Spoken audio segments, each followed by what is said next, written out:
जय सिया राम।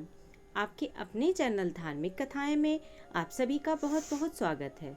आज की अपनी इस वीडियो के माध्यम से मैं आप सभी के समक्ष पापांकुशा एकादशी की सही तिथि, उसकी पूजन विधि, हिंदू धर्म में इस व्रत का क्या महत्व है और इस व्रत की पौराणिक कथा का श्रवण भी करवाऊंगी। तो वीडियो में बने रहें और इस वीडियो को पूरा देखें और धर्म से जुड़ी ऐसी ही अन्य जानकारियाँ, अन्य कथाएं सुनने के लिए कृपया मेरे चैनल को सब्सक्राइब भी अवश्य कर लें। साथ ही बेल आइकन को भी प्रेस कर दें ताकि मेरी वीडियोस के नोटिफिकेशन आप सभी को मिलते रहें। और कमेंट बॉक्स में भगवान श्री हरि विष्णु का नाम भी अवश्य लें।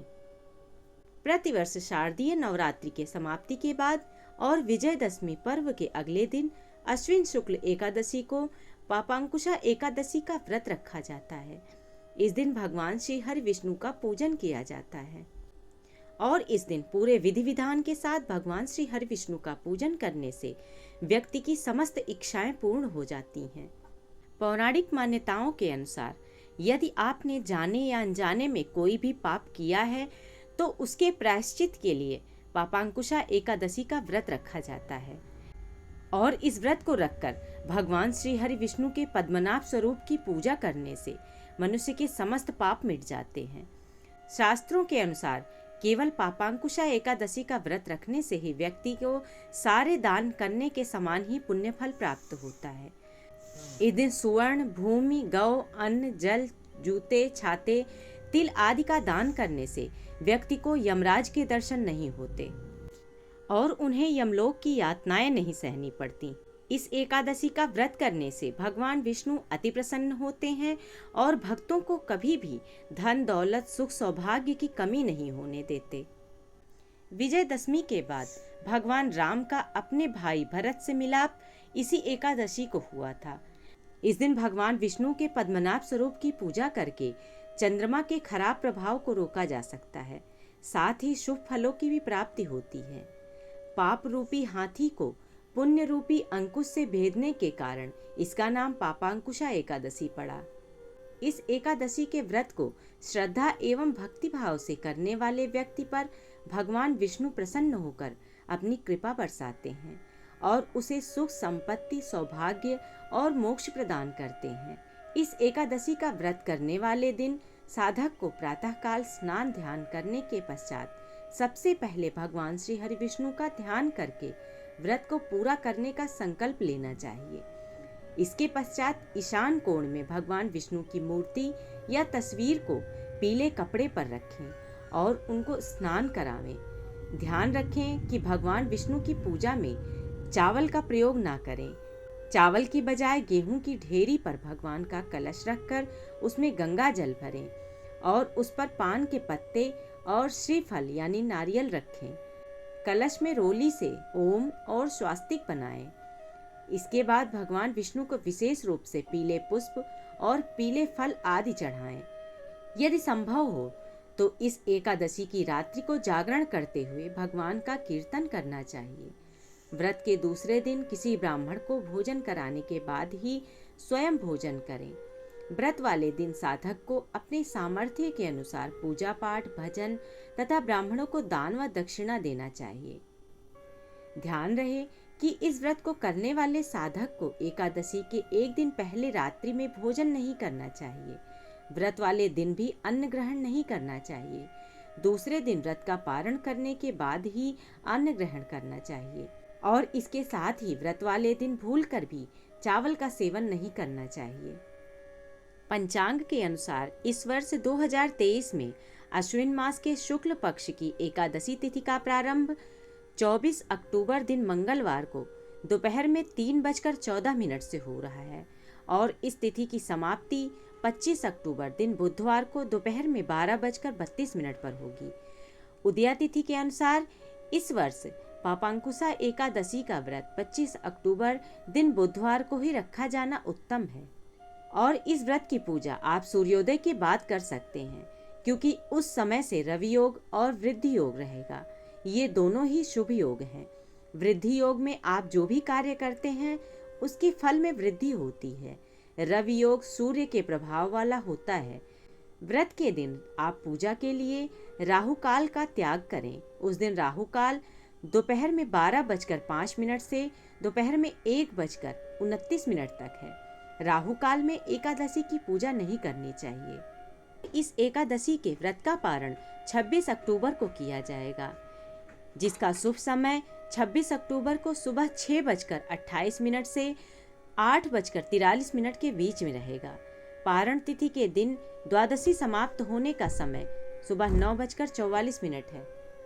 पापांकुशा एकादशी की पौराणिक व्रत कथा के अनुसार धर्मराज युधिष्ठिर कहने लगे कि हे भगवान, अश्विन शुक्ल एकादशी का क्या नाम है? अब आप कृपा करके इसकी विधि तथा फल कहिए। भगवान श्री कृष्ण कहने लगे कि हे युधिष्ठिर, पापों का नाश करने वाली इस एकादशी का नाम पापांकुशा एकादशी है। हे राजन, इस दिन मनुष्य को विधि पूर्वक भगवान पद्मनाभ की पूजा करनी चाहिए। यह एकादशी मनुष्य को मनोवांछित फल देकर स्वर्ग को प्राप्त कराने वाली है। मनुष्य को बहुत दिनों तक कठोर तपस्या से जो फल मिलता है, वह फल भगवान गरुड़ ध्वज को नमस्कार करने से प्राप्त हो जाता है। जो मनुष्य अज्ञानवश अनेक पाप करते हैं परंतु हरि को नमस्कार करते हैं, वे नरक में नहीं जाते। भगवान के नाम के कीर्तन मात्र से संसार के सब तीर्थों के पुण्य का फल मिल जाता है। जो मनुष्य सारंग धनुषधारी भगवान विष्णु की शरण में जाते हैं, उन्हें कभी भी यम यातना भोगनी नहीं पड़ती। जो मनुष्य वैष्णव होकर शिव की और शैव होकर विष्णु की निंदा करते हैं, वे अवश्य नरकवासी होते हैं। सहस्रों वाजपेय और अश्वमेघ यज्ञों के जो फल प्राप्त होते हैं, वह एकादशी के व्रत के 16वें भाग के बराबर भी नहीं होता है। संसार में एकादशी के बराबर कोई पुण्य नहीं, इसके बराबर पवित्र तीनों लोकों में कुछ भी नहीं। इस एकादशी के बराबर कोई व्रत नहीं। जब तक मनुष्य पद्मनाभ की एकादशी का व्रत नहीं करते, तब तक उनकी देह में पाप वास कर सकते हैं। हे राजेंद्र, यह एकादशी स्वर्ग, मोक्ष, आरोग्यता, सुंदर स्त्री तथा अन्न और धन की देने वाली है। एकादशी के व्रत के बराबर गंगा, गया, काशी, कुरुक्षेत्र और पुष्कर भी पुण्यवान नहीं है। हरिवासर और एकादशी का व्रत करने और जागरण करने से सहज में ही मनुष्य विष्णु पद प्राप्त होता है। हे युधिष्ठिर, इस व्रत के करने वाले 10 पीढ़ी मातृपक्ष, 10 पीढ़ी पितृपक्ष, 10 पीढ़ी स्त्री पक्ष तथा 10 पीढ़ी मित्र पक्ष का उद्धार कर देते हैं। वे दिव्य देह धारण कर चतुर्भुज रूप हो, पीतांबर पहने और हाथ में माला लेकर गरुड़ पर चढ़कर विष्णु लोक को जाते हैं। हे नृपोत्तम, बाल्यावस्था, युवावस्था और वृद्धावस्था में इस व्रत को करने से पापी मनुष्य भी दुर्गति को प्राप्त न होकर सद्गति को प्राप्त होता है। अश्विन मास की शुक्ल पक्ष की इस एकादशी को पापांकुशा एकादशी का व्रत जो मनुष्य करते हैं, वे अंत समय में हरिलोक को प्राप्त होते हैं तथा समस्त पापों से मुक्त हो जाते हैं। सोना, तिल, भूमि, गौ, अन्न, जल, छत्री तथा जूती दान करने से मनुष्य यमराज को नहीं देखता। जो मनुष्य किसी प्रकार के पुण्य कर्म किए बिना जीवन के दिन व्यतीत करता है, वह लोहार की भट्टी की तरह सांस लेता हुआ निर्जीव के समान ही है।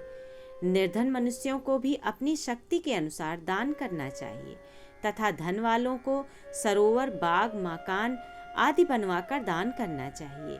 ऐसे मनुष्यों को यम का द्वार नहीं देखना पड़ता तथा संसार में दीर्घायु होकर धनाढ्य, कुलीन और रोग रहित रहते हैं। भगवान श्री कृष्ण ने कहा, हे राजन, जो आपने मुझसे पूछा वह सब मैंने आपको बतलाया। अब आपकी और क्या सुनने की इच्छा है? दूसरी अन्य कथा के अनुसार प्राचीन समय में विंध्य पर्वत पर क्रोधन नाम का एक बहेलिया रहता था। वह क्रूर स्वभाव का था। उसका सारा जीवन हिंसा, लूटपाट, मद्यपान और गलत संगति पाप कर्मों में ही व्यतीत हुआ था। और जब अंत समय में यमराज के दूत बहेलिये को लेने आए और यमदूत ने बहेलिये से कहा कि कल तुम्हारे जीवन का अंतिम दिन है, कल हम तुम्हें ले जाएंगे। यह बात सुनकर बहेलिया बहुत भयभीत हो गया और महर्षि अंगिरा के आश्रम में पहुंचा और महर्षि अंगिरा के चरणों पर गिरकर प्रार्थना करने लगा। बहेलिये ने ऋषिवर से कहा, मैंने सारा जीवन पाप कर्म करने में व्यतीत किया है। कृपा कर मुझे कोई ऐसा उपाय बता दीजिए जिससे मेरे सारे पाप मिट जाएं और मोक्ष की प्राप्ति हो जाए। उसके निवेदन पर महर्षि अंगिरा ने उसे अश्विन शुक्ल की पापांकुशा एकादशी का विधि पूर्वक व्रत करने को कहा। महर्षि अंगिरा के कहे अनुसार उस बहेलिये ने यह व्रत किया और किए गए सारे पापों से छुटकारा पा लिया और इस व्रत पूजन के बल से भगवान की कृपा से वह विष्णु लोक को गया। जब यमराज के यमदूत ने इस चमत्कार को देखा तो वह बहेलिये को बिना लिए ही यमलोक वापस लौट गए। भगवान श्री हरि विष्णु की कृपा अपने भक्तों पर सदैव बनी रहे, ऐसी कामना के साथ आज की यह वीडियो मैं समाप्त कर रही हूँ। ऐसी अन्य कथाओं का श्रवण करने के लिए तथा पूजा पाठ से संबंधित समस्त जानकारियाँ प्राप्त करने के लिए कृपया मेरे चैनल को सब्सक्राइब अवश्य करें। धन्यवाद।